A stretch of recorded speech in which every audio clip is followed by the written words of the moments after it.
الکریم،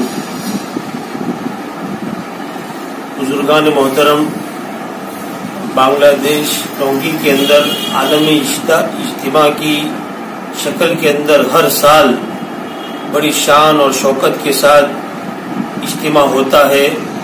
سینکڑوں کی تعداد میں جماعتیں جاتی ہے، ہزاروں کی تعداد میں لوگ اللہ کے راستے میں نکلتے ہیں، اور یہ پورے عالم کے لیے گویا کہ ایک نمونہ ہوتا ہے. لیکن اس سال ٹونگی عالمی اجتماع میں جو واقعہ پیش آیا اس نے پوری دنیا کو ہلا کر رکھ دیا. کبھی ہمارے بڑوں نے خواب میں بھی نہیں سوچا تھا کہ دعوت و تبلیغ کے احباب اس طرح ایک دوسرے پر حملہ کریں گے اور ایک دوسرے کا خون خرابہ کریں گے، ایک دوسرے کو زخمی کریں گے. ہم کسی بھی جماعت کو نام نہیں لیتے، لیکن ایک عام پیغام ہے کہ اللہ کے واسطے دونوں ایک ہو جائے اور ایک ہو کر اس مشن کو آگے بڑھائے، اور اگر ایک نہ ہونا ہے تو دونوں اپنے اپنے اعتبار سے اتحاد اور امن کے ساتھ کام کرتے رہے. دونوں کا میدان الگ الگ ہو. یہ کیا بات ہوئی کہ حملہ کرنا اور اس میں کئی لوگوں کی جان کا تلف ہونا؟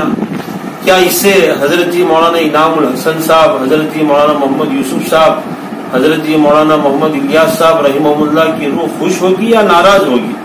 وہ اپنی قبر میں کتنا کرب محسوس کر رہی ہوگی.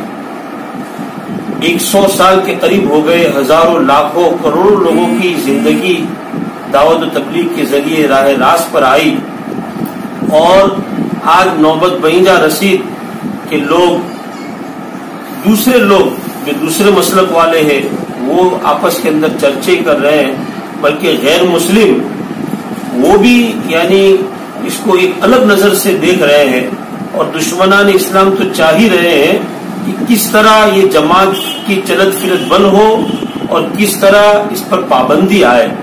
لہذا آپ حضرات سے گزارش ہے، حضرت جی مولانا الیاس صاحب رحمۃ اللہ علیہ کو دیکھ کر حضرت شیخ الہند جو آپ کے استاد ہوتے تھے وہ فرماتے تھے کہ مولوی الیاس کو دیکھ کر صحابہ کی یاد تازہ ہو جاتی ہے. تو ایسی شخصیت جن کو دیکھ کر صحابہ یاد آ جاتے ہو، آج دعوت و تبلیغ کو دیکھ کر نہ معلوم یعنی کون یاد آتا ہوگا. اگر یہی سلسلہ چلتا رہا تو دشمنان اسلام کو ایک موقع ملے گا.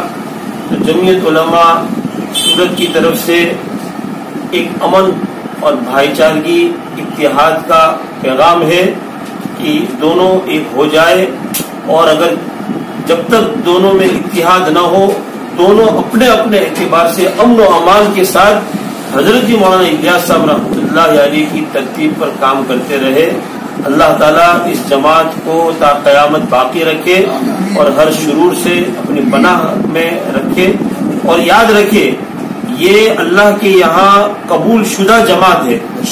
اگر اس کی قدر نہیں کریں گے تو اللہ تعالیٰ ایک تیسری جماعت کو کھڑی کرے گا جو اس کی قدر کرے گا. یہ مشن یہ ختم ہونے والا یا بند ہونے والا نہیں ہے، لیکن یہ جھگڑا آپس میں یہ ناقدری ہے، اور جب ناقدری بڑھے گی تو اللہ تعالیٰ ایک ایسی جماعت کو کھڑا کرے گا جو اس جماعت کی قدرداں ہوگی اور اس کو صحیح نہج پر لے کر چلے گی.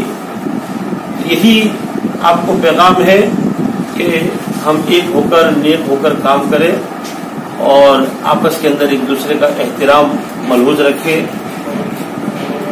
اور بڑوں کا جو اختلاف ہے وہ بڑوں تک رہنے دے، چھوٹے اس اختلاف کے اندر نہ پڑے.